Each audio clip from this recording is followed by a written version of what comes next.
अस्सलाम वालेकुम नाजरीन, आप देख रहे हैं programme the review Kamran Yusuf और शहबाज राना के साथ। एक नज़र आज के मौज़ूआत पर। टैक्स रिफॉर्म्स बहुत बड़ा चैलेंज इस गवर्नमेंट के लिए, इससे पहले वाली हुकूमतों के लिए भी, और 2 साल गुजरने के बावजूद लग यूँ रहा है कि अभी तक गवर्नमेंट अपनी समत का तयन नहीं कर सकी जब टैक्स रिफॉर्म्स की बात करें, क्योंकि हालिया दिनों में डॉक्टर हफीज़ पाशा पाकिस्तान के टॉप इकोनॉमिस्ट और वज़ीर ख़जाना भी रहे हैं, उनकी मुलाकात वज़ीर-ए-आज़म इमरान खान से हुई है। और इस मुलाकात का बुनियादी मकसद ये था कि हुकूमत चाह रही थी कि वो कोई तजावीज़ दें कि टैक्स रिफॉर्म्स किस तरीके से की जाएं। तो इस पर बात करेंगे कि उन्होंने क्या तजावीज़ की और क्यों अभी तक गवर्नमेंट लग यूँ रहा है कि डायरेक्शन लेस है जब टैक्स रिफॉर्म्स की बात करें।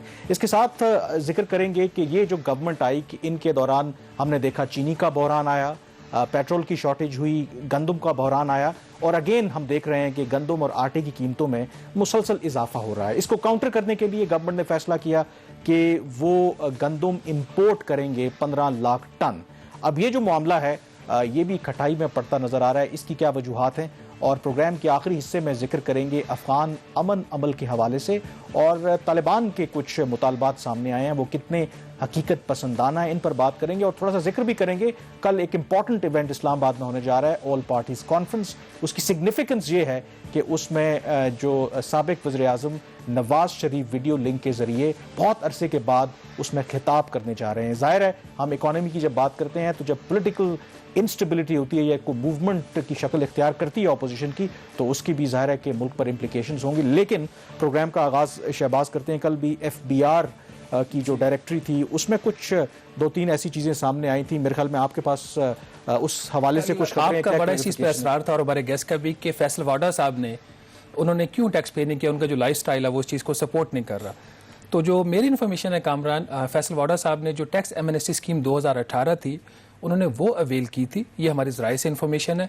और वो अवेल करने के बाद उन्होंने जो टैक्स पे किया तो टैक्स एमनेस्टी के कॉन्टेक्स्ट में था, लेकिन जो उन्होंने FBR के पास अपना रिटर्न फाइल किया तो उसमें उन्होंने कोई गालबन नील जो है वो डिक्लेयर की थी अपनी टैक्स लाइबिलिटी, चूँकि उन्होंने टैक्स एमनेस्टी अवेल करके पिछले जो अपने खाते थे वो उन्होंने क्लियर कर लिए। तो ये तो था फैसल वाडा जो वफाकी वजीर हैं पानी, उनका स्टेटस की जी क्यों वो टैक्स पे नहीं कर सकते। ये वजाहत जरूरी है, अदरवाइज ये एमनेस्टी जो है पब्लिक ऑफिस होल्डर्स के लिए नहीं होती। लेकिन 2018 में वो क्योंकि पब्लिक ऑफिस होल्डर नहीं थे, PMLN के आखिरी टाइम पे ये एमनेस्टी आई थी, लेकिन ये चली 1 माह जो आखिरी था इसका जुलाई वाला भी PTI की हुकूमत में आने इक़्तिदार से पहले चलती रही है।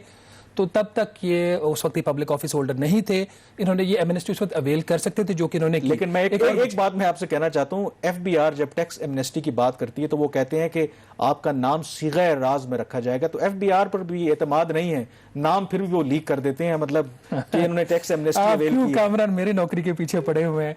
एक और चीज़ जो कल सेनेटर फैसल जावेद के हवाले से भी कामरान ने बात की थी, उनके हवाले से FBR ने नाज़रीन कल रात को लेट उन्होंने एक वजाहत जारी की है कि फैसल जावेद साहब ने अपना जो इनकम टैक्स था पे किया था और उनकी जो टैक्स लाइबिलिटी 2018 में थी वो 46,127 रुपये थी। तो ये तो थी 2 क्लैरिफिकेशन कल के प्रोग्राम के हवाले से जो हमने ज़रूरी समझा कि आप तक लेके आए। इससे बड़ा एक इशू जो कामरान साहब वो है वो अब जो FBR की सिमत में जा रहा है उसकी सिमत का तयन करने से पहले हम कोशिश करेंगे, 2 साल में तो शायद हुकूमत भी नहीं कर सकी। एक और बहुत अहम डेवलपमेंट है हमारे ज़राए से है कि जावेद गनी साहब जो इस वक्त चेयरमैन FBR एक्टिंग है, उनको 3 माह के लिए चार्ज दिया गया था जब मोहतरमा नौशीन जावेद साहिबा को हटा दिया गया था प्रीमेच्योरली। तो 4 अक्टूबर तक उनकी एक्टिंग चार्ज की टाइम पीरियड है। लेकिन जो हमारे ज़राए कह रहे हैं कि वज़ारत ख़जाना और मशीर ख़जाना डॉक्टर अब्दुल हफीज़ शेख साहब वो चाह रहे हैं कि जावेद गनी साहब अपनी जो सीट है उसके ऊपर वो कंटिन्यू करें, लेकिन इसका हतमी फैसला जो होगा वो वज़ीर-ए-आज़म इमरान खान करेंगे। इससे पहले कुछ कैंडिडेट्स के इंटरव्यूज़ हुए थे, हमने एक नाम लिया था मोहतरमा सीमा शकील साहिबा, उनका इंटरव्यू हुआ था प्राइम मिनिस्टर से, वो मिली थी, वो बात आगे नहीं चल सकी। फॉर्मर सेक्रेटरी फाइनेंस डॉक्टर वकार मसूद खान साहब का भी नाम आया था इसके लिए चेयरमैन FBR के लिए, लेकिन गालबन वो चेयरमैन FBR बनने के बजाय वो कोई ओहदा और लेना चाह रहे थे, पॉलिटिकल कम टेक्नोक्रेटिक। लेकिन मैं एक चीज ऐड करूं कि जो उनको 3 माह के लिए लगाया गया था, शायद उनको जो इंपॉर्टेंट टास्क दिए गए थे लगता है कि उस पर वो पूरा उतरे हैं, तो उसके रिवॉर्ड मेरा आज के प्रोग्राम का टास्क है कि मैं इसी टॉपिक के ऊपर हूँ, आप शरारत कर रहे हैं, कल से ये मुनासिब बात नहीं है काम। तो आ जाए फिर टैक्स रिफॉर्म। हाँ, असल जो चीज़ है टैक्स रिफॉर्म की, नाज़रीन 14 सितंबर को प्राइम मिनिस्टर साहब के पास एक मीटिंग हुई थी, ये सोमवार का दिन था। ये एक ब्रीफिंग दी थी डॉक्टर हफीज़ पाशा साहब ने कि उनके ख्याल में पाकिस्तान के टैक्स निज़ाम में कौन सी इस्लाहात की जाएँ तो हुकूमत का टैक्स कलेक्शन भी बढ़ जाएगी, और जो उम्रा को बहुत सारे टैक्स इंसेंटिव्स दिए गए हैं वो भी कम हो जाएंगे। ये इस मीटिंग के में जो दूसरे लोग मौजूद थे उसमें मशीर ख़जाना थे, मशीर तजारत थे, इसके अलावा प्लानिंग मिनिस्टर थे और बाकी जो लोग थे वो मौजूद थे। अब इस मीटिंग की जो अंदर की कहानी उसके ऊपर हम बाद में बात करेंगे। जो चंद बड़े पॉइंट डॉक्टर हफीज़ पाशा साहब ने प्राइम मिनिस्टर साहब के सामने रखे कि अगर ये इकदाम कर लिए जाएं तो पाकिस्तान के जो टैक्स का स्ट्रक्चर है जो इस वक्त उम्रा को बहुत ज़्यादा फ़ायदा दे रहा है उसमें कुछ आप करेक्शन कर सकते हैं। सबसे बड़ा उनका जो पॉइंट था वो ये था कि जो कंपनियों का इस वक्त टैक्स का रेट है वो 29% है, तो उनका ये ख्याल है कि इसको कम करके 9% इसमें कमी करके 20% किया जाए। और इस चूँकि कंपनियों की जो टैक्स की कॉन्ट्रीब्यूशन इनकम टैक्स के अंदर वो बहुत ज़्यादा है, तो जो इससे लॉसेज होंगे हुकूमत को, उसका जो रेवेन्यू का नुकसान होगा उसको पूरा करने के लिए उन्होंने एक तजवीज़ वहां पे दी कि एक कैपिटल वैल्यू टैक्स जो आपके असासे हैं कंपनियों के और अफराद के, उसके ऊपर 1.5% से एक नया टैक्स लगाया जाए। उनका ये मानना है कि अगर ये टैक्स लगा दिया जाए स्वाय प्रॉपर्टी के, क्योंकि रियल एस्टेट जो है वो प्रोविंशियल सब्जेक्ट है, उसके ऊपर फेडरल गवर्नमेंट जो है लेजिस्लेशन नहीं कर सकती, तो जितना नुकसान 9% कॉर्पोरेट सेक्टर का इनकम टैक्स रेट कम करने से होगा वो यहाँ से पूरा आ जाएगा। लेकिन इसके ऊपर कोई बात लगता है आगे बढ़ी या नहीं, इसमें कुछ प्रॉब्लम्स थे, वहाँ पे डिस्कशन के अंदर भी ये चीज़ हाईलाइट हुई। दूसरा उनका जो कारोबार और मुख्तलिफ शोबों के लिए मुख्तलिफ टैक्स के जो रेट्स हैं उनकी ये तजवीज़ है कि उनके जो मुख्तलिफ रेट्स को ख़त्म करके यूनिवर्सल रेट किया जाए, यूनिफॉर्म रेट होना चाहिए। और इम्पॉर्टेंटली जो रेंटल इनकम है, जो ज़मीन जायदाद और घरों को किराए पर देने से लोगों को आमदन होती है, उसके मुख्तलिफ टैक्स रेट्स हैं, उसको भी उन्होंने कहा कि प्रोग्रेसिव करने की ज़रूरत है। और जो जायदाद के हवाले से हमारा कैपिटल गेन्स टैक्स का निज़ाम है, जहाँ पे अगर आप 4 साल तक एक प्लॉट को होल्ड करते हैं तो आपके लिए मुख्तलिफ टैक्स की शरह है, उसके 4 साल के बाद आप उसको बेच देते हैं तो आपको जो उस पर मुनाफा होता है उसके ऊपर टैक्स नहीं है। हफीज़ पाशा साहब का ये मानना है कि इसको भी ख़त्म करने की ये जो ज़रूरत है, इसको बजाय कि बिल्कुल जीरो टैक्स कर दें 4 साल बाद, इसको प्रोग्रेसिवली कर दें ताकि जितना आपने लेट उसकी होल्डिंग की है उतना ही टैक्स कम हो। कामन ये उनके कुछ चीदा प्रपोजल थे। और मैं अगर आपसे पूछूं कि आपने बताया कि इस मीटिंग में हफीज शेख साहब भी थे, हमाद अजहर भी थे, रज़ाक दाऊद भी थे, तो इनका क्या रद्द अमल था? सुना है कि कोई मीटिंग ये कोई इतना प्लेजेंट माहौल नहीं था जब ये मीटिंग हुई, क्यों क्या हफीज शेख साहब को कहीं डर तो नहीं है कि हफीज पाशा साहब कहीं उन्हें रिप्लेस ना कर दें? अच्छा, हफीज पाशा साहब इस पे वक्तन फ़वक्तन वो कहते हैं कि मेरी जो इस वक्त हेल्थ की कंडीशन है, मैं कोई भी पोजीशन इस तरह की जो है जिसमें बहुत ज़्यादा आपके ऊपर रिस्पॉन्सिबिलिटी हो, फुल टाइम फाइनेंस मिनिस्ट्री की हो, वो शायद लेने को तैयार नहीं। लेकिन हमारी इत्तलात ये है कि जब हफीज शेख साहब को भी लगाया गया था मशीर ख़जाना, तो उस वक्त इमरान खान साहब के सामने 2 नाम रखे गए थे, तो उनमें से एक नाम उन्होंने चूज़ किया, दूसरा मेरे से ना पूछिएगा आप। जो मीटिंग जो हमारी इत्तलात है कुछ कोऑर्डिनल नहीं रही, क्यों इनकी तरफ से जो टैक्स प्रपोजल्स दिए गए, दूसरी तरफ से जो गवर्नमेंट की टीम थी उनका ये ख्याल था कि ये वो सारी चीज़ें जिसका हमें भी पता है और हम वक्तन फ़वक्तन करते रहते हैं। तो मेरे जो ज़राए वो बता रहे हैं कि इसके ऊपर इमरान खान साहब का ये कमेंट था कि अगर आप लोगों ने कुछ करना होता तो शायद 2 साल में आप कर चुके होते, तो हम यहाँ आज ना बैठे होते। अल्फाज उनके कुछ और होंगे खान साहब के, लेकिन उसका मतलब ये था। मतलब इसका मतलब है कि इमरान खान साहब भी एक्नॉलेज कर रहे हैं कि 2 सालों में जो रिफॉर्म्स होनी चाहिए थी वो नहीं हुई। ज़ाहिर है पब्लिकली ये चीज़ आके वो एडमिट तो नहीं कर सकते, लेकिन जो प्राइवेट मीटिंग्स में वो इसका एतराफ़ कर रहे हैं। जो एक की प्रपोजल था हफीज़ पाशा साहब का कि जो अमीर लोग हैं उनके टैक्स की जो मराहत है उसको कम किया जाए, तो उसके ऊपर एक वफाकी वजीर उनका ये मानना था कि इस मौके पे सेंसिटिव टॉपिक को आप टच ना करें, आपके लिए मसला होगा। आपने जो सियासत की बात, अमीरों को रिलीफ या उनसे रिलीफ वापस लेना उससे बड़ा सेंसिटिव मामला है। मतलब ये उनके ख्याल में कि इस वक्त शायद हालात इस तरह के नहीं है, जिसका आपका भी इशारा था कि पॉलिटिकल हीट बढ़ती है पाकिस्तान के अंदर तो फिर इकोनॉमिक रिफॉर्म्स का प्रोसेस या रुक जाता है या हुकूमतें कमजोर हो जाती हैं, जिस तरह PMLN भी आपने आखिरी 2 साल में कमजोर हो गई थी। अच्छा, मुझे बताएं सही ना कि प्राइम मिनिस्टर ने फिर किया क्या इन तजावीज़ सुनने के बाद? ये तो चले मिनिस्टर्स की, उन्होंने एज यूजुअल जो होता है एक और कमेटी बना दी थी उन्होंने। उस कमेटी में रज़ाक दाऊद साहब होंगे, हफीज शेख साहब होंगे और हमाद अजहर साहब होंगे। तो वो ये तय करेगी कि ये जो तजावीज़ हैं हफीज़ पाशा साहब की उसके ऊपर क्या करना है। आपको पता है जब कमेटी बनती है, बल्कि एक और कमेटी कामरान उन्होंने बनाई है। ये मीटिंग हुई मंडे को और 17 सितंबर को नाज़रीन FBR ने एक नोटिफिकेशन जारी किया, टेक्निकल कमेटी। ये एक अब टैक्स इस्लाहात के लिए एक टेक्निकल कमेटी बना दी गई और इसमें जो इंटरेस्टिंग चीज़ है, इस टेक्निकल कमेटी में कोई भी टेक्निकल बंदा मुझे लग नहीं रहा। अगर आप इसकी कंपोजिशन देखते हैं, जो इसके चेयरमैन है आबिद शाबान साहब, उनका एक बैकग्राउंड है जो टैक्स रिफॉर्म कमीशन एक बनाया था PMLN ने, اس کے یہ ممبر تھے اور یہ لیگل ایکسپرٹ ہیں, ٹیکس کے معاملہ کو دیکھتے ہیں, کراچی بیسڈ ہیں, ان کی ایکسپرٹیز ہیں. لیکن جس طرح کے TORs ہیں جو ان کو ممبرز دیے گئے ہیں, اسے یہ لگ نہیں رہا کہ حکومت سنجیدہ. اور ایک اور کمیٹی بنا دی گئی ہے, اور کمیٹی بھی تب بنائے گی جب ایک مختلف لیول کے اوپر ایک چیز ڈسکس ہو رہی ہے, پرائم منسٹر کے لیول کے اوپر بھی, اور FBR میں اصلاحات کے لیے 4-5 اور ادارے بھی کام کر رہے ہیں. اس کے اوپر ہم پہلے بات کر چکے ہیں پچھلے پروگراموں میں. اس کمیٹی کے جو ممبران میں خرم مختار صاحب ہیں, ایک بزنس مین ہے, اعجاز کھوکھر صاحب ہیں, خرم طارق صاحب ہیں, جاوید بلوانی صاحب ہیں, علی جمیل صاحب, یہ دوست ہیں مشیر خزانہ حفیظ شیخ صاحب کے, کافی ایکٹیو ہوتے ہیں بہت ساری میٹنگز کے اندر. یہ زکریا عثمان صاحب ہیں, عبدالرشید جان محمد صاحب ہیں, امان گانچی صاحب ہیں, اور ممبر کسٹم آپریشنز اور IR پالیسی ہوں گے. تو کامران, میرا اس پہ جو کنسرن ہے کہ 2 سال کے بعد بھی حکومت کمیٹی کھیل رہی ہے, اور یہ ایسی کمیٹی پڑی ہے جو کسی کی نکل نہیں رہی, اور ملک کا جو ہے وہ بات آگے چل نہیں رہی. چلیں یہاں پر ایک بریک لیں گے, اور بریک کے بعد ہمیں جوائن کریں گے ڈاکٹر حفیظ پاشا, جن کی حالیہ دنوں میں وزیراعظم عمران خان سے ملاقات ہوئی تھی. تو ان سے پوچھیں گے وہ ملاقات کیسی رہی, اور ان کی نظر میں جو ابھی تک ٹیکس کا نظام ہے یا اصلاحات ہیں اس گورنمنٹ نے کس طریقے سے کی ہیں. Stay with us.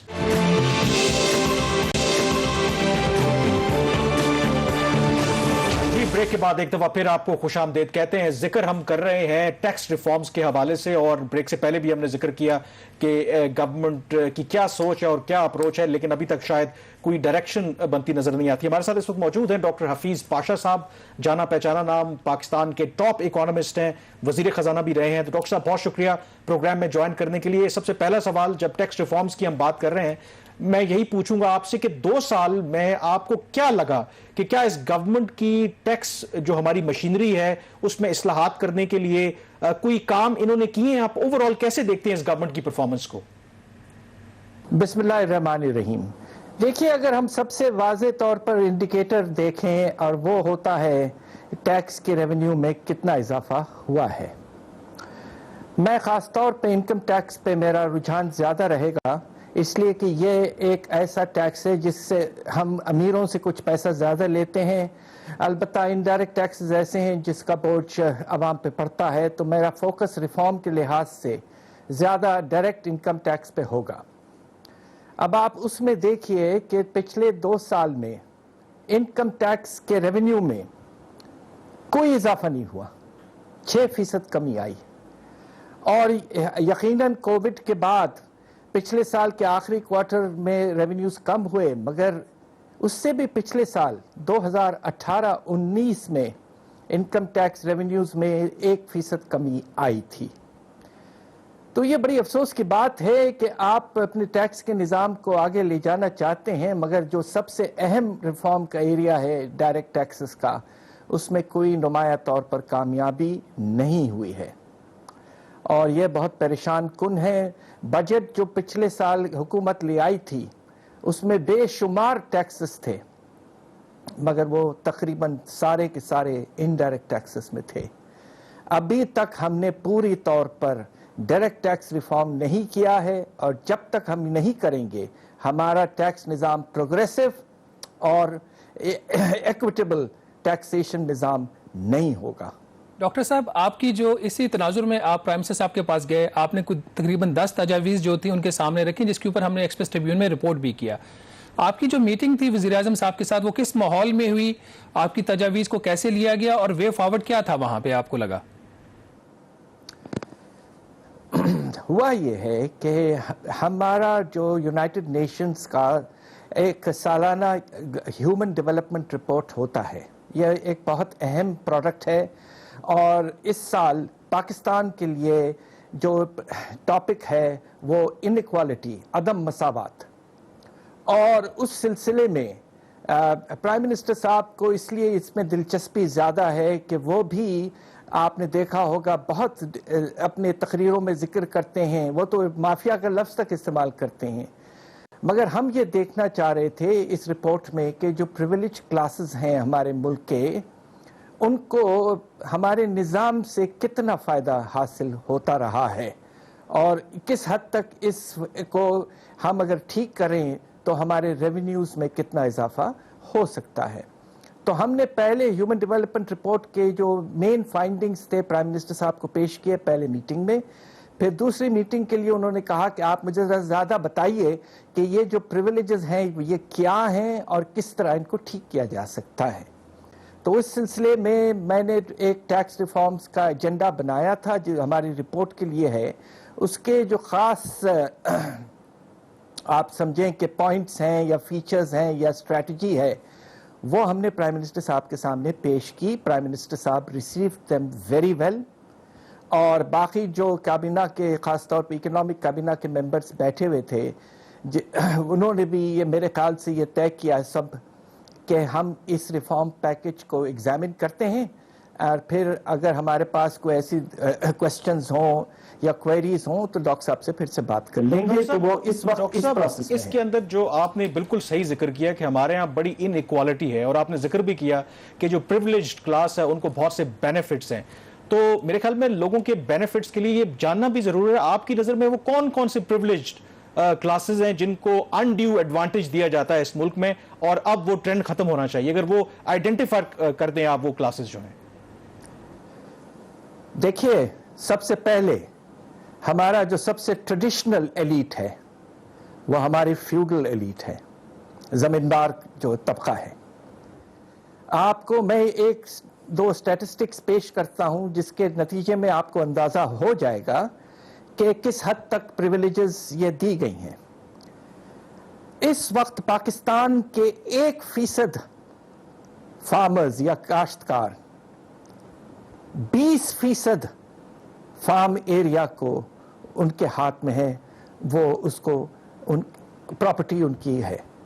یعنی کہ 1% of the farmers own 20% of the land, farm land. یہ بہت ہی سکیوڈ, بہت ہی امبیلنس قسم کا ڈسٹریبیوشن ہے.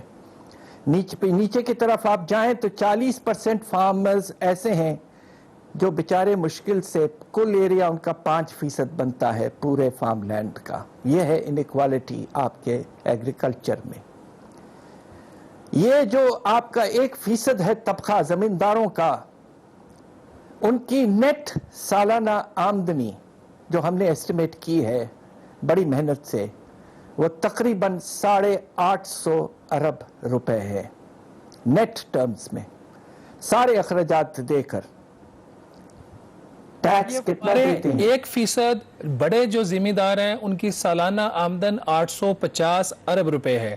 اور ڈاکٹر صاحب پورے پاکستان سے آپ سے بہتر کون جانتا ہے جو زرعی انکم ٹیکس ہمیں ملتا ہے شاید 2 ارب روپیہ ملتا ہے ہمیں.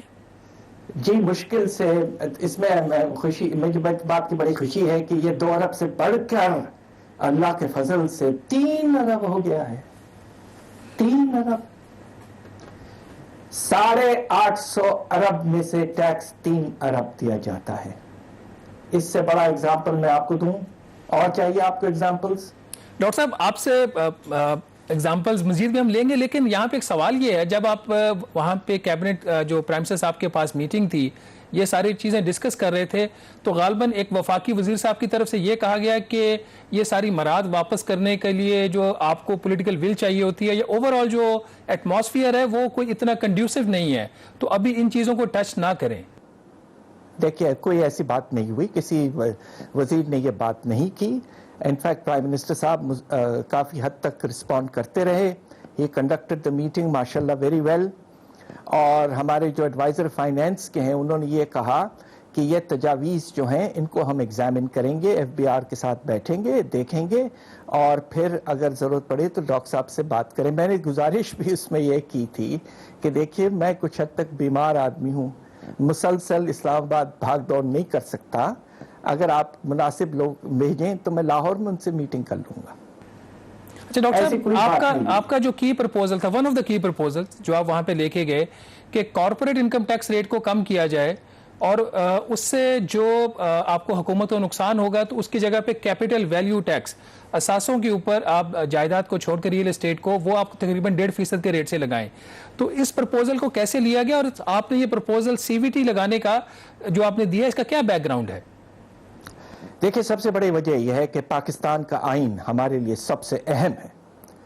ہماری زندگیاں ایک آئین سے چلتی ہیں. آئین میں جو فسکل پاورز دیے گئے ہیں, آپ کے federal legislative list 1 article number 50 में कैपिटल वैल्यू टैक्स के फिस्कल पावर फेडरल गवर्नमेंट को दिया गया है और वो एसेट्स पे लग सकता है एक्सक्लूडिंग प्रॉपर्टी। तो हमारा प्रपोजल ये था कि जब हमारे पास ये एक इंस्ट्रूमेंट मौजूद है तो हमें इस्तेमाल करना चाहिए। कॉन्स्टिट्यूशन को जो बनाया था, in their wisdom they thought not only of taxing income but also assets which produce income। और उसमें एक चीज जरा वाजे ज्यादा है कि एसेट्स जरा ज्यादा वाजे तौर पर नजर आ जाते हैं, इनकम छुप जाता है। दूसरी वजह यह कि एसेट्स का जो ओनरशिप है वो ज्यादा स्क्यूड है, यानी कि ज्यादा अनइक्वल है। तो हम ये कह रहे हैं कि आप जो इनकम टैक्स जो है इस वक्त 29% यानी कि 30% से 1% कम, तकरीबन 30% ले लीजिए, उसको कम करके 20% पे ले आइए। और दूसरी तरफ आप एक capital value tax on fixed assets excluding property 1.5%, सिर्फ 1.5% पे ले आइए। उससे रेवेन्यू में कोई तब्दीली नहीं आती है ओवरऑल, ये एक न्यूट्रल मूव है। मगर इसमें क्या फायदे हैं?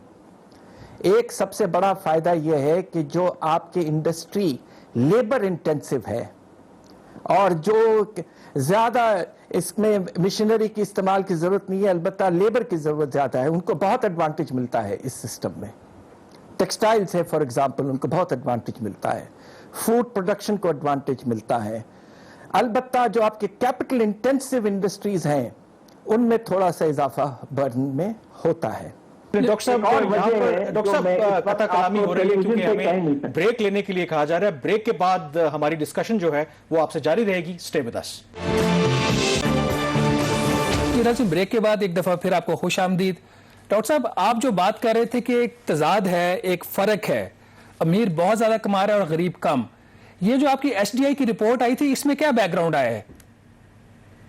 इसमें एक चीज जो बड़े वाज़े तौर पर नजर आई है कि जो हमारा ऊपर का तबका है, यानी कि जो हमारा आबादी का ऊपर का हिस्सा 20%, जिसे हम क्विंटाइल कहते हैं अंग्रेजी में, जो घराने इस टॉप 20% में हैं, उनकी आमदनी जो है वो निचले तबके के 20%, लोएस्ट 20% से ऑन द एवरेज 7 गुना ज्यादा है, 7 गुना। और उनका वेल्थ जो है, यानी कि उनके एसेट्स जो हैं, वो 12 से 15 गुना ज्यादा है। तो इस बात का हमें अफसोस है कि पाकिस्तान में अदम मुसावात का मसला जो है वो बहुत सीरियस है, और ये खास तौर पे बड़ा था मुशर्रफ साहब के दौर में। डॉक्टर साहब, एक जो कथा कलामी की माजरत, एशियाई तरक्याती बैंक की एक जो रिपोर्ट आई है इसी हफ्ते, आपकी नज़र से वो गुजरी होगी, उसमें उन्होंने पहली दफ़ा जिस चीज़ के ऊपर एक फोकस किया है वो वेलनेस इंडेक्स है, आलमी फलाह बहबूद का इंडेक्स। नाज़रीन, इससे पहले जो ज़्यादातर अभी तक आप बात सुनते हैं वो जीडीपी की बात की जाती है, ग्रॉस डोमेस्टिक प्रोडक्ट की। उसके बारे में एक क्रिटिसिज्म पिछले 10-12 साल से ख़ास तौर पर आ रहा है, वो ये है कि जीडीपी की जब आप बात करते हैं तो आप ओवरऑल कंट्री की वेलफेयर की बात करते हैं, आप आवाम के वेलफेयर की बात नहीं करते। तो जो ग्लोबल वेलनेस इंडेक्स अब आया है उसमें भी पाकिस्तान की जो पोजीशन है वो कोई इतनी अच्छी नहीं है। 153 ममालिक के अंदर ये इंडेक्स जो है इसको मॉनिटर किया गया, और पाकिस्तान की इसके अंदर जो पोजीशन है वो 149 है। इस इंडेक्स की जो अहमियत है कि अनलाइक द जीडीपी जो आपकी नेशनल एवरेज को देखता है, ग्लोबल वेलनेस जो इंडेक्स है ये आपके 4 तरह के जो आपके इंडिकेटर्स हैं उनको मॉनिटर करता है, और आवाम के लेवल पे नीचे पे जाके कि आवाम जो है, जो एक आम शख्स है, उसकी ज़िंदगी के ऊपर इकॉनमी की वजह से कोई फ़र्क पड़ा है, उसकी जिस्मानी कैफियत, उसकी जो एक फिजिकल इंटेलेक्चुअल है उसकी ग्रोथ, वो क्लाइमेट, और ओवरऑल जो उसकी सोशल इंप्रूवमेंट है। डॉक्टर साहब, ग्लोबल वेलनेस इंडेक्स के ऊपर भी हमारी पोजीशन 149 है। तो आप क्या देख रहे हैं, ये सारा जो सिनेरियो है, 2 साल इस हुकूमत को हो गए हैं, डायरेक्शन हमें लग नहीं रहा कि इनकी कोई बन रही है, तो अवाम जो है पाकिस्तान के, जो पिछले कई दहाइयों से पिस रहे हैं, आपको लगता है कि इनके अंदर कोई इंप्रूवमेंट आएगी, अगले 3 साल में ये हुकूमत कुछ कर पाएगी? देखिए, माशाल्लाह आपने एशियन डेवलपमेंट बैंक के इंडेक्स को काफी तफसील से उसके बारे में जिक्र किया, मगर उससे पहले कोई तकरीबन 30 साल पहले यूनाइटेड नेशंस ने एक बड़ा अहम इंडेक्स बनाया था जिसका नाम है ह्यूमन डेवलपमेंट इंडेक्स, और ये इंडेक्स ये देखता है कि लोगों के हालात कैसे हैं, उनके आमदनी तो खैर है होगी, मगर उससे ज़्यादा उनकी सेहत कैसी है, उनकी एजुकेशन लेवल कैसी है, उनके लिविंग के हालात कैसे हैं। ये इंडेक्स पिछले 30 साल से चलता आ रहा है और अल्लाह के फजल से हमारे मुल्क के मायनाज इकोनॉमिस्ट डॉक्टर महबूबुल हक ने इसमें बहुत काम किया था। उसमें भी अगर आप इंडेक्स देखें तो 188 मुल्कों में से पाकिस्तान का नंबर 156 है। तो पाकिस्तान मीडियम लेवल पे है, और अगर हालात कुछ ख़राब हुए तो लो लेवल पे भी जा सकता है, खुदा न खास्ता। और सारे जो साउथ एशिया के ममालिक हैं, बांग्लादेश भी उसमें मिला लें, वो हमसे आगे हैं। ये बात सोचने वाली बात है। डॉक्टर साहब, इंप्रूवमेंट आपको लग रही है 3 साल में हुकूमत के पास रह गए हैं, कुछ कर सकते हैं ये? देखिए, सबसे बड़ी बात यह है कि क्या हुकूमत, जो मैं समझता हूं बड़े कामयाबी से पाकिस्तान को कोविड में उन्होंने जिस तरह हैंडलिंग की, माशाअल्लाह हमारी हुकूमत ने बेहतरीन काम करके दिखाया, और अल्लाह के फजल से आज जो हमारी हालत है वो हिंदुस्तान से लाख दर्जे बेहतर है। अब इंशाल्लाह हम ये उम्मीद करते हैं कि हमारी हुकूमत को अब मौका मिला है, कोविड कम होता जा रहा है, अब वो अच्छी प्लानिंग करें, अच्छे पॉलिसीज लाएं, IMF से बातचीत करके कुछ फिस्कल स्पेस बनाकर लोगों की जिंदगियों को बेहतर करने की कोशिश अच्छा, करें। डॉक्टर साहब, आपसे इंशाल्लाह सवाल है कि ADB हो की सकता है। जी, ADB की जो रिपोर्ट आई है उसमें उन्होंने जो पाकिस्तान की इकोनॉमी का जो GDP फोरकास्ट किया है 2021 में, वो 2.1% है, और जो खित्ते के दूसरे ममालिक हैं अगर आप देखें तो पाकिस्तान सिर्फ अफगानिस्तान और नेपाल से बेहतर है। तो ये आपके लिए क्या थोड़ा सरप्राइजिंग फिगर है, गिवन द फैक्ट के कोविड की वजह से हमें उतना नुकसान नहीं हुआ जितना भारत को, मालदीव्स को या दूसरे ममालिक को हुआ है? देखिए, बात यह है कि आप सिलेक्टिवली फिगर्स कोट कर रहे हैं। आपको हैरत होगी कि जो सबसे अमीर मुल्क है साउथ एशिया का वो श्रीलंका है, और अगले साल श्रीलंका का शरह नमू भी मनफी होने का खतरा है। श्रीलंका का बहुत बुरा हाल है, हमसे भी बुरा हाल है। अफगानिस्तान तो खैर छोड़िए, नेपाल का जो हशर है इस वक्त टेररिज्म या टूरिज्म खत्म होने की वजह से, कलामी की मात्रा, श्रीलंका की जो इसकी फोरकास्ट है वो 4.1% ग्रोथ की, डबल देन पाकिस्तान। मैं वर्ल्ड बैंक की बात कर रहा हूं, मैं वर्ल्ड बैंक की फोरकास्ट आप उठा के देखें, साउथ एशियन इकोनॉमिक फोकस जो रिपोर्ट आई है वो बहुत कॉम्प्रिहेंसिव है, कंट्री वाइज उन्होंने एनालिसिस किया, and with all due respects जो एशियन डेवलपमेंट बैंक की टेक्निकल कैपेसिटी है वो वर्ल्ड बैंक के लेवल की नहीं है। मतलब हमारे जैसी हो गई। डॉक्टर साहब आपके टाइम का बहुत शुक्रिया, आपने हमें वक्त दिया, आपने कीमती व्यू से हमें आगाह किया। नाज़रीन, ओवरऑल जो हम कोशिश कर रहे थे एक चीज़ को डिस्कस करने की, हुकूमत की मैनेजमेंट। एक और जो अहम केस था वो आपके सामने गंदम की, पहले हमने बरामद की 55 लाख की, अब हम दरामद करने जा रहे हैं 15 लाख की। उसकी भी मैनेजमेंट के ऊपर काफ़ी सीरियस क्वेश्चंस अराइज हो रहे हैं। इक्तिसादी राब्ता कमेटी की मीटिंग्स हो रही हैं, परसों भी इसकी जो मीटिंग हुई है वो भी कोई उसके अंदर कोशिश तो हफीज शेख साहब की तरफ से की गई कि मामलात को आगे लेकर चला जाए, लेकिन वहां पे भी मामलात ऐसे ही चल रहे हैं।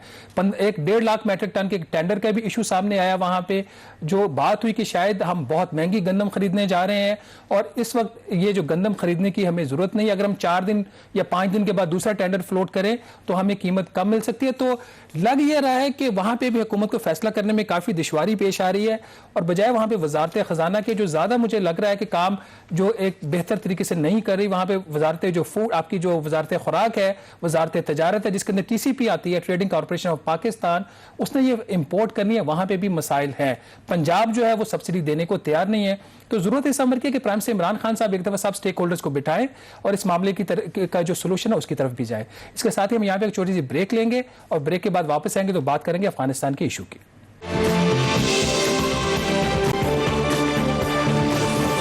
ब्रेक के बाद एक दफा फिर आपको खुशामदीद कहते हैं। गुज़श्ता हफ्ते हमने जिक्र भी किया था कि जो इंट्रा अफगान डायलॉग है उसका बाकायदा आगाज हुआ, ओपनिंग सेरेमनी हुई, और अब जो है वो बाकायदा मुज़ाकरात करने की कोशिश की जा रही है। जो एक इशू जो सामने आया है इन इंट्रा अफगान डायलॉग में कि एजेंडा क्या होगा, रूल्स ऑफ इंगेजमेंट क्या होंगे, उसके ऊपर कुछ इख्तलाफात हैं, क्योंकि तालिबान का एक अपना नुक्ता नज़र है, अफगान गवर्नमेंट का एक अपना नुक्ता नज़र है।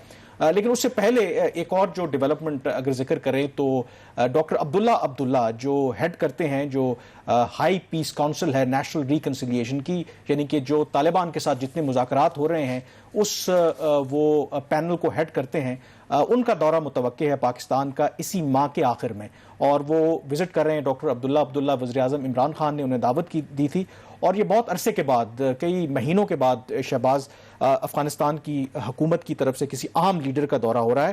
دو اس کے اندر ایسپیکٹ ہیں، ایک تو ظاہر ہے کہ ڈسکشن ہوگی جو افغان امن عمل ہے اور بائیلیٹرل ریلیشن شپ۔ یہ مت بھولیں کہ ایک طرف افغان امن عمل کی بات ہو رہی ہے تو پاکستان اور افغانستان کے جو تعلقات ہیں ان میں بھی اتار چڑھاؤ آتا رہا ہے، کیونکہ افغانستان کے اندر جو افغان گورنمنٹ ہے ان کے اندر کچھ ایسے لوگ ہیں جو سمجھتے ہیں کہ افغانستان کے اندر جو بیشتر پرابلم ہے اس کے ذمہ دار ہم ہیں۔ تو یہ بہت زیادہ میرے خیال میں امپورٹنٹ ہے۔ یہ جو وزٹ ہے ڈاکٹر عبداللہ کا، آپ کے خیال میں being an expert on the foreign policy matters, اس کی پاکستان کے لیے کیا اہمیت ہے؟ اور جو افغان کا پیس پروسیس چل رہا ہے جس کی آپ کے پاس ایک ایکسکلوسیو کوئی اندر کی انفارمیشن بھی ہے، کہ اس کو کس حد تک یہ چیزیں جو ہے وہاں پہ کچھ آپ کہہ رہے ہیں کہ انیشل ٹاکس تو ہوئی ہیں دوحہ میں، لیکن کچھ وہاں پہ پرابلمز ہیں، وہ پرابلمز کیا ہیں اور یہ جو وزٹ ہے کس حد تک اس پرابلمز کو سالو کرنے میں وہ ہیلپ فل ہو سکتا ہے؟ دیکھیں بالکل یہ جو آن گوئنگ دیکھیں پروسیس ہے، اس سے پہلے افغان طالبان ڈیلیگیشن بھی یہاں پر آیا تھا، کیونکہ پاکستان ایک سینٹرل رول پلے کر رہا ہے، اس کو خود ڈاکٹر عبداللہ جب یہ دوحہ میں گئے تھے پچھلے ہفتے پبلکلی اس کو ایکنالج کرتے ہیں کہ پاکستان نے بڑا پازیٹیو رول پلے کیا ہے۔ اسی طرح سے جو یہ دورہ ہے اس کا پرپس بھی بنیادی طور پر یہی ہے، اگر آپ ناظرین کو بھی بتائیں کہ ایک پاکستان کوشش کر رہا ہے کہ جو تمام اس وقت گروہ ہیں افغانستان کے اندر، وہ طالبان ہو، وہ افغان گورنمنٹ ہو، ان کو ساتھ لے کر کے چلے، کیونکہ پاکستان کا خیال ہے کہ یہ ایک ہسٹورک مومنٹ ہے، کیونکہ 40 سال سے اگر آپ 9/11 سے پہلے بھی چلے جائیں 1979 سے لے کر اب تک وہاں پہ خانہ جنگی ہے، تو ایک ریئر اپرچونٹی ہے کہ تمام گروپ بیٹھیں اور ایک کنسنسس ڈیولپ کریں کہ افغانستان کا مستقبل کیا ہوگا۔ تو یہ ان کا دورہ اس لحاظ سے امپورٹنٹ ہے۔ لیکن شہباز، جو دوسری آپ نے ذکر کیا کہ جو طالبان کے ساتھ مذاکرات ہیں، کچھ لگتا ہے کہ معاملات سلو چل رہے ہیں، اب اس کی ایک وجہ یہ ہے کہ افغان طالبان کی طرف سے کچھ اب مطالبات سامنے ہیں بڑے واضح طور پر، کیونکہ یہ سوالات ناظرین لوگ اٹھا رہے تھے کہ کیا افغان طالبان اپنے آپ کو تبدیل کریں گے؟ کیا وہ 90s والے طالبان ہوں گے جہاں پر خواتین کو باہر نکلنے کی اجازت نہیں ہوگی، ان کو تعلیم کی اجازت نہیں ہوگی؟ تو اب کچھ انٹرسٹنگ ڈیولپمنٹ سامنے ہیں، کچھ میرے جو ذرائع ہیں جو ان مذاکرات سے آگاہ ہیں ان سے بات ہوئی ہے، تو 2-3 چیزیں اس کے اندر سامنے آئی ہیں، اور جو بنیادی اس کے اندر نقطہ ہے، مطلب ایک جو اختلافی نقطہ ہے، مثلا کچھ جو طالبان کے لوگ ہیں مذاکراتی ٹیم کے، ان کے سمی یوسف زئی بہت ریناؤنڈ افغان جرنلسٹ ہیں، ان کے ساتھ جو بات چیت ہوئی اس میں وہ یہ کہتے ہیں کہ ہم اتحادی نہیں بنیں گے کسی گورنمنٹ کے، ہمیں اقتدار 3 یا 5 سال کے لیے مکمل طور پر دے دیا جائے اور ہم ثابت کریں گے کہ کس طریقے سے ہم افغانستان کو لے کر کے آگے چلیں گے، اور اس سے امریکہ کو اور باقی دنیا کو پریشان ہونے کی ضرورت نہیں ہے۔ اس کے ساتھ ساتھ وہ یہ بھی کہتے ہیں کہ ایز اے طالبان انہوں نے ثابت کیا کہ وہ بڑے سخت دشمن تھے، لیکن اگر وہ اقتدار میں آتے ہیں تو وہ یہ بھی بتائیں گے کہ وہ کتنے قابل اعتماد اور ایک ذمہ دار قسم کے اتحادی ثابت ہو سکتے ہیں تمام ممالک کے لیے۔ اور دوسرا جو سب سے اہم کنسرن کہ کیا وہ اپنے رویے میں تبدیلی لائیں گے، اس حوالے سے ان کا یہ کہنا ہے کہ اب ہم وہ طالبان جو ماضی میں تھے وہ نہیں رہے، ہم نے اپنی غلطیوں سے سبق سیکھا ہے، اور وہ یہ کہتے ہیں کہ ہم نہ تو خواتین کی تعلیم کے خلاف ہیں، اور ہم اس چیز کے بھی قائل ہیں کہ اگر خواتین کو کوئی حکومتی عہدہ دے دیا جائے، ان کو وزارتیں دے دی جائیں تو اس کے لیے بھی ہم تیار ہیں۔ تو یہ شہباز ایک انٹرسٹنگ ایسپیکٹ ہے۔ لیکن سوال ہے جو ابھی آپ بات کر رہے تھے کہ وہ کہہ رہے ہیں کہ 3 سے 5 سال کے لیے ہمیں اقتدار دے دیا جائے، کیا وہ انتخابات کے ذریعے بات کریں یا بغیر انتخابات کے؟ یہ تھوڑا سا اس کو ذرا ایکسپلین کریں۔ اس کو انہوں نے وضاحت نہیں کی، کیونکہ اس چیز کے اوپر بھی ابھی یہ چیز وضاحت آنا ضروری ہے، کیونکہ وہ کہتے ہیں کہ جو ان کی انٹرپریٹیشن ہے کہ وہ اسلامک نظام لانا چاہتے ہیں، اور سوال یہ کہ کیا وہ جو پارلیمنٹری فارم آف ڈیموکریسی ہے یا پریزیڈنشل فارم ہے، کیا وہ الیکشنز پر یقین رکھتے ہیں؟ اس پر بھی ابھی وضاحت نہیں ہے۔ بظاہر تو یہ لگ رہا ہے وہ یہ کہہ رہے ہیں کہ یہ گورنمنٹ کرپٹ ہے، انہوں نے جو کرنا تھا کر لیا، اب اقتدار ہمارے حوالے کریں، ہم ثابت کریں گے کہ ہم کس طریقے سے یہ گورنمنٹ چلاتے ہیں، اور جو ماضی میں ہماری پالیسی تھی جس کی وجہ سے ہم انٹرنیشنل آئسولیشن کا شکار رہے وہ بھی آپ کو دیکھنے کو نہیں ملے گی۔ لیکن ظاہر ہے کہ جب مذاکرات ہوتے ہیں تو آپ اپنی میکسیمم پوزیشن سے سٹارٹ کرتے ہیں، کیونکہ یہ تو ممکن نہیں ہے کہ آپ جو یو ایس گورنمنٹ ہے یا باقی جو پلیئرز ہیں وہ اٹھا کے تمام جو اختیارات ہیں یا اقتدار ہے وہ طالبان کے حوالے کر لیں گے۔ کہیں نہ کہیں گیو اینڈ ٹیک ہوگا۔ ایڈوانٹیج صرف میں کنکلوڈ کروں گا طالبان کو افغان گورنمنٹ اور جو دوسرے گروہوں کے مقابلے میں یہ ہے کہ افغان طالبان کے پیچھے ان کی ایک طاقت ہے. انہوں نے 19 سال میں یہ ثابت کیا کہ جو یو ایس کولیشن ہے ان کو ہرا نہیں سکا, اور ان کے پاس آپشن ہے کہ اگر ان کے مطالبات نہیں مانے جائیں گے تو وہ یوز آف فورس کریں گے اور اس کو ایز اے بارگیننگ چپ استعمال کریں گے. اس کے مقابلے میں افغان گورنمنٹ کے پاس ایسی بارگیننگ چپ افغان گورنمنٹ ان کے طالبان کے پاس بھی جو ونڈو آف اپارچونٹی یہ غالباً 2 ماہ ہی ہے. اگر نومبر میں الیکشنز ہوتے ہیں, صدر ٹرمپ الیکٹ ہو کے دوبارہ واپس آ جاتے ہیں, تو ایک جو پریشر اس وقت امریکہ کے اوپر ہے وہ ختم ہو جائے گا. بالکل. ناظرین, یہ تو ٹاپک ابھی آگے چلے گا, ان کے اور بہت سارے راؤنڈز ہونے ہیں. پروگرام کے سٹارٹ میں کامران نے ایک بات کی تھی کہ کل آل پارٹیز جو کانفرنس ہو رہی ہے اپوزیشن پارٹیز کی, اس کے اوپر اب دیکھنا یہ ہے کہ کیا ایک حکومت جو ہے اس کو کھلے دل سے ایکسیپٹ کرتی ہے اپوزیشن پارٹیز کو اکٹھے ہو کے بات کرنے کی اور ان کو میڈیا پہ پبلسٹی کی اجازت دیتی ہے, یا اس کو ایک ایشو بنا کے ایک پولیٹیکل انسرٹینٹی کریٹ کرتی ہے جس کا آپ کی اکانومی کے اوپر بھی اثر پڑے گا. تو اس وقت ضرورت ہے اس بات کی کہ اپوزیشن کو اور حکومت کو دونوں کو میچورلی اس پہ بیہیو کرنا چاہیے. ہم نے کچھ عرصہ پہلے ایک چیز کا ذکر کیا تھا جس کے اوپر ہم جاتے جاتے ایک نوٹ چھوڑے جا رہے ہیں. عالمی بینک کے اندر پاکستان کے ایگزیکٹو ڈائریکٹر کی تعیناتی کی ایک سمری جو ہے وہ وزیر اعظم ہاؤس میں کافی ہفتوں سے رکی ہوئی ہے. 31 اکتوبر کو پاکستان کے جو ایگزیکٹو ڈائریکٹر ہیں وہاں پہ ان کا ٹینیور ختم ہو رہا ہے, اور ایز پر دا ریکوائرمنٹ جو بورڈ کو نام پاکستان کی طرف سے جانا چاہیے وہ تقریباً 1.5 ماہ پہلے جانا چاہیے, تو وہ جو ٹائم پیریڈ ہے وہ ختم ہونے جا رہا ہے, اور ابھی تک وزیر اعظم صاحب کی طرف سے یہ فیصلہ نہیں کیا گیا کہ انہوں نے اعظم خان صاحب جو ان کے سیکریٹری ہیں ان کو واشنگٹن بھیجنا ہے عالمی بینک میں ایگزیکٹو ڈائریکٹر کے یا کسی اور کو. تو جو اکانومی کے جو فیصلے ہوتے ہیں, جو گورننس کے ایشوز ہوتے ہیں, وہ یہاں سے ہمیں انڈیکیشن ملتی ہیں کہ فیصلے کتنی سست روی سے یا تیز رفتاری سے وہاں پہ لیے جا رہے ہیں. اس کے ساتھ ہی ناظرین مجھے اور کامران یوسف کو اگلے ہفتے تک کے لیے اجازت دیجیے گا. اللہ حافظ.